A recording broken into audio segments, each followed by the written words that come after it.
Hello guys, how's it going? My name is Dal, and the next big Dragonflight update, patch 10.05, launches in less than 2 weeks.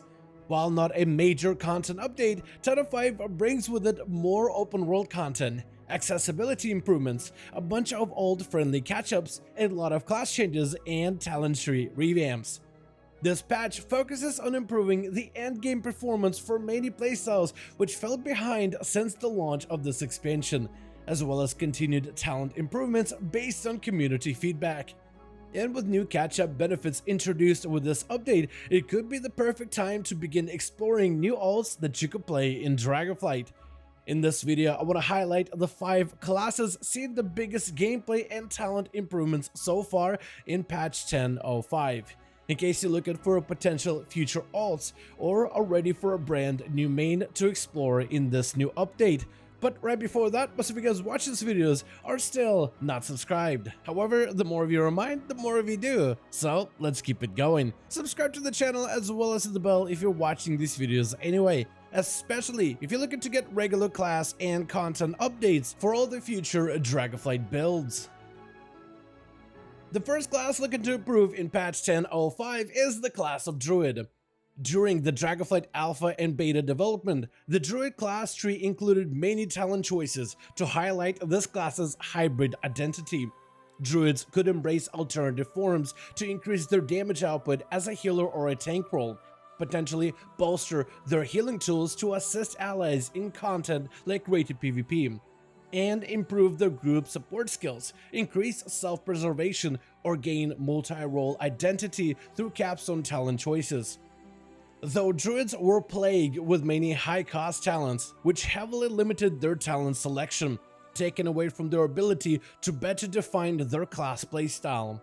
Patch 10.05 seeks to free up a lot of those talent points by reducing the cost of many of the barrier talent nodes. We also see an addition of new talents, some of which help enhance existing utilities, while others promote more hybrid gameplay options.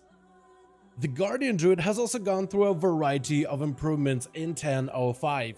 New Guardian talents offer options like Raise, which enhance Maul-oriented builds.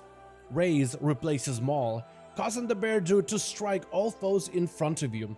Raise gains all of the benefits from talents empowering Maul, which could allow for Raise cleaving builds focused on big group offensives, while simultaneously increasing self-survivability. Arcane Hybrid Bear Druids gain even more support in 10.05, where your single target spells against enemies afflicted by Moonfire cause them to burn for additional arcane damage with the new talent of Moonless Night. Moonless also helps unlock the new talent of Lunar Beam, which causes a beam of arcane energy to shine down on your location, searing foes for arcane damage over 8 seconds.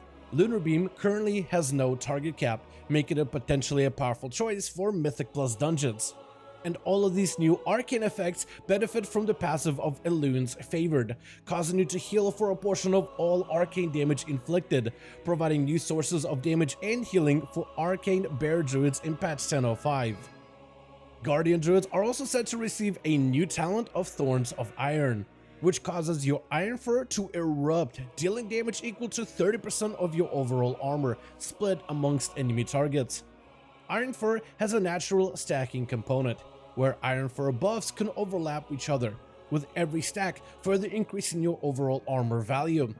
These armor overlaps help increase the damage of Thorns of Iron, growing stronger the more stacks you can rapidly build.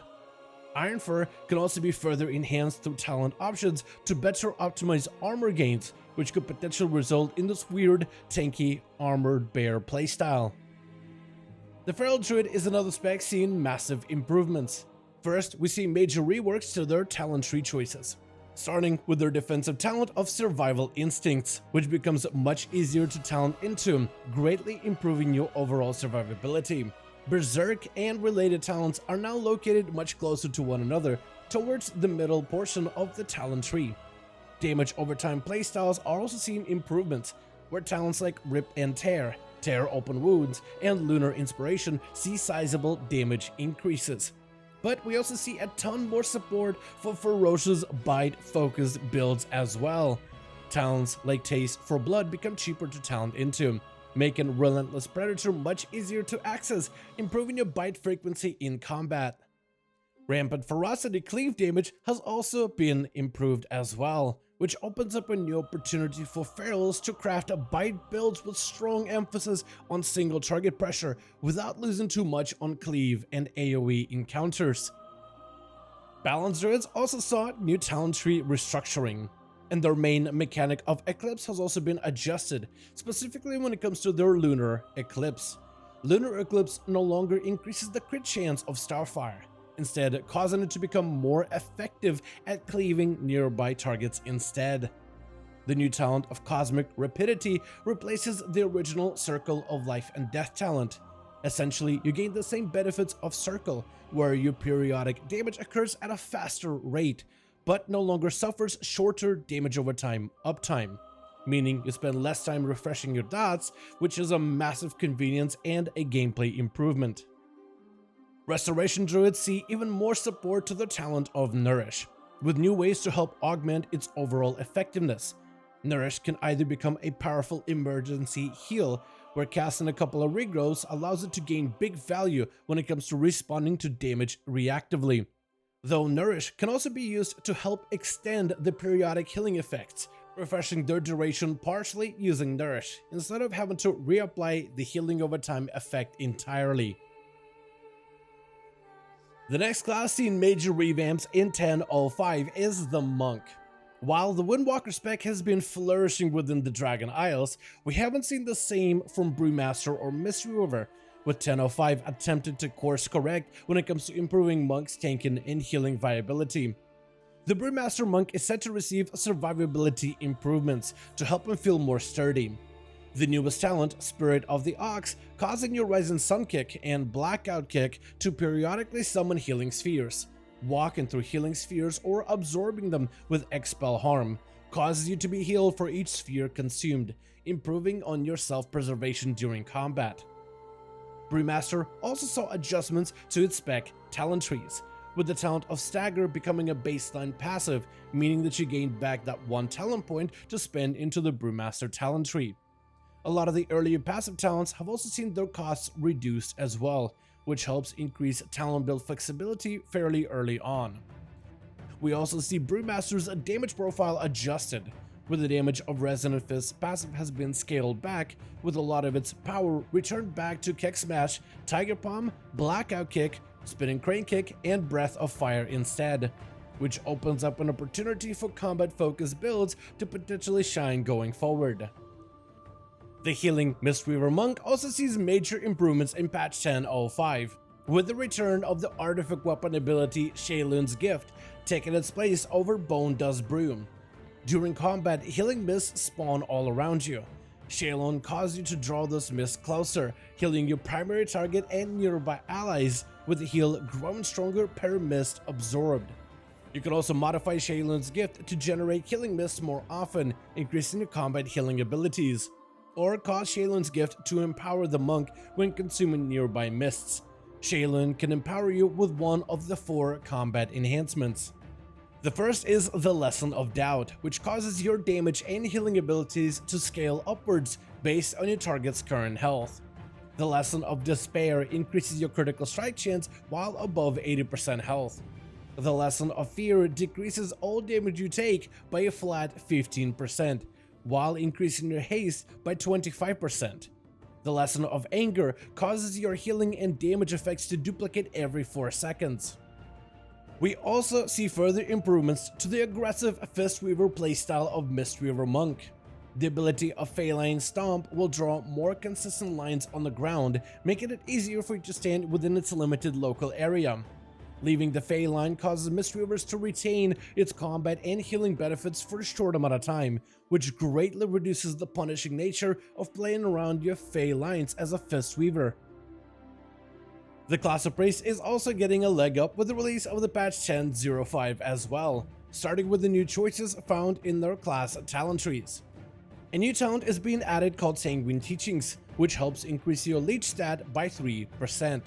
Sanguine shares a node with Vampiric Embrace and acts like a passive alternative option compared to an on-use group bite defensive. while Shadow Priest will likely continue to embrace the vampiric group healing. The healer specs of Discipline and Holy find the stat of Leech extremely enticing. The stat of Leech heals you for a portion of total damage or healing done, meaning that a priest can focus on keeping the party and raid alive, while Leech helps you passively regenerate in combat. Both Leech and Vampiric Embrace can be upgraded with Sunlan, which causes you to gain bonus Leech stat from your Sanguine teachings. The playstyle of Discipline has received a lot of talent tree changes in 10.05, which focus on improving Priest's interaction with holy spells, empowering their aggressive shadow weaving playstyle while also improving their ability to protect allies from harm. Pain suppression can be further modified in 10.05 to either effectively heal a friendly target for 25% of the maximum health, or gain a second charge along with cooldown reduction, which further improves its reliability. Discipline Priests have embraced the use of Power Word Solace, an instant cast holy spell which has seen relatively little use so far in Dragonflight. Many Discipline talents have been adjusted and now support Solace through their base interactions. Solace can potentially gain new cooldown reduction benefits, and benefits from damage increases like Blaze of Light, helping you empower the use of Penance and reduce the downtime between Mindbender and Mind Games through frequent uses. As Disc embraces its holy side, it also delves further into darkness come patch 10.05, with Shadow Covenant that turns Halo, Divine Star, and now Penance into dark mode automatically, while Twilight Corruption helps increase the healing and damage values of shadow spells by additional 10%. A new talent of Abyssal Reverie causes all shadow spells to gain improved atonement healing value, and Dark Indulgence grants Mind Blast a second charge while reducing its mana cost by 40%. Holy Priest saw a handful of changes, mostly consisting of a few talent position swaps and node cost reductions. The talent of Burning Vehemence helps Holy embrace its ability to purge the wicked with its cleansing fire, increasing the damage of Holy Fire by up to 30%. Holy Fire will also deal a portion of its initial damage to all nearby foes within 12 yards, reduced beyond 5 targets. This change would allow Holy Priest to output significantly more damage in AoE content like Mythic Plus dungeons, as Holy Fire remains one of the biggest sources of damage even when versing against large groups of enemy targets. Shadow has seen massive upgrades to the talent of Psychic Link, which causes certain spells to echo onto nearby targets afflicted by the Vampiric Touch. Psychic Link will be expanded to more spells in 10.05, including combat abilities like Mind Games, Void Bolt, and Void Torrent, which greatly improves their capacity to cleave nearby targets when focusing their builds on priority single output. The class of Warrior is also set to receive more upgrades in patch 10.05, as both Arms and Fury seek to improve their skills and sharpen their blades for battle. Arms regains the ability of Sweeping Strikes, capable of cleaving nearby foes with full ferocity without the necessary talent point investment. Arms Warriors are looking to explore new gameplay choices, gaining talents like Spiteful Serenity, which greatly increases the duration of Colossus Smash and Avatar, though at a reduced effectiveness. With Avatar, you become a powerful giant for 40 seconds, though with only 12% more combat effectiveness. Colossus Smash leaves his foes shattered for 20 seconds, but only with 18% more vulnerability. The ability of Overpower is further amplified in 10.05, with the talents like Battle Lord helping to increase the damage even further. Both Battle Lord and improved Overpower help increase the output of Dreadnought Shockwave as well, further increasing your cleave capacity. Strength in Arms increases the crit chance and crit damage of Overpower even further, causing them to generate more resources against highly injured targets. The spec of Fury sees large gains for many of its underutilized talents, which hopefully allows for greater build variety going forward. Single-minded Fury builds have really fallen off since Dragonflight launched, so talents like Frenzied Flurry are helping increase its viability, bolstering auto attack damage from one-handed weapons by 30%. Talents like Onslaught see a 40% damage increase. Storm of Steel damage reduction for Ravager has also been brought back by quite a bit, and the duration of Berserker's Torment has been doubled as well. And finally, we have the class of Rogue, which sees further updates in the patch 10.05, starting with the class Talent Tree. The defensive ability of Feint has become a baseline rogue skill instead of a talented option. The node containing both Cheat Death and Elusiveness has taken its place in the talent rows, which makes this defensive option much easier to reach. This new positional adjustment also allows rogues far more freedom when it comes to their talent point optimization, capable of picking up useful utility without sacrificing damage options. Next, Assassin Rogues have had their talent tree slightly revamped. First, we see cost reductions when investing points towards the bottom middle row, with the middle capstone turned into a choice node between Kingsbane and Dragon Tempered Blades. This change allows Assassination Rogues far more build freedom and offers a much greater variation between possible capstone choices. The leftmost capstone, where Kingsbane used to be, is being replaced with Arterial Precision. Arterial causes Shift to strike 4 additional nearby targets, increasing their vulnerability to nature damage and bleed damage for 8 seconds.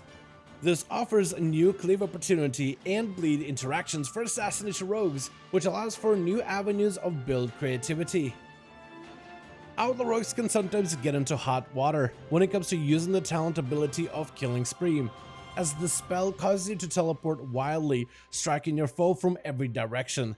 Killing Spree sees new defensive bonuses in 10.05, reducing all damage taken by 65%, greatly reducing the chance of unintentional bad positioning for PvE content and potentially a large defensive gain within PvP. Subtlety sees a large buff to the talent of Shadow Dust, which reduces the cooldown of abilities by up to 30 seconds when vanishing from sight, retreating into darkness. This cooldown reduction applies to all defensives, offensives, crack control, and even utility skills, which could make Subtlety Rogues quite powerful heading into 10.05, though this cooldown reduction benefit is greatly reduced when it comes to PvP encounters. And for now, this is going to be the full list of classes seeing some of the biggest improvements when it comes to class changes and talent tree revamps in the patch 10.05. I want to thank you all so much for watching this video and hope you guys enjoyed. Let me know all your thoughts in the comments below. As per usual, if you guys enjoyed this video or found it informative, go ahead and give it a thumbs up. I would very much appreciate it. And as always, in the description of every single live stream and video, we have a link to our Discord community channel. Probably the best place to reach out to me directly in case you want to let me know what you thought about this video, or discuss with the other members of the community what do you think about the future upcoming changes. Join our Discord to become part of the community. But otherwise, thank you guys so much for watching. I do hope you guys enjoyed. Let me know your thoughts, and as always, I'll see all of you guys in another video.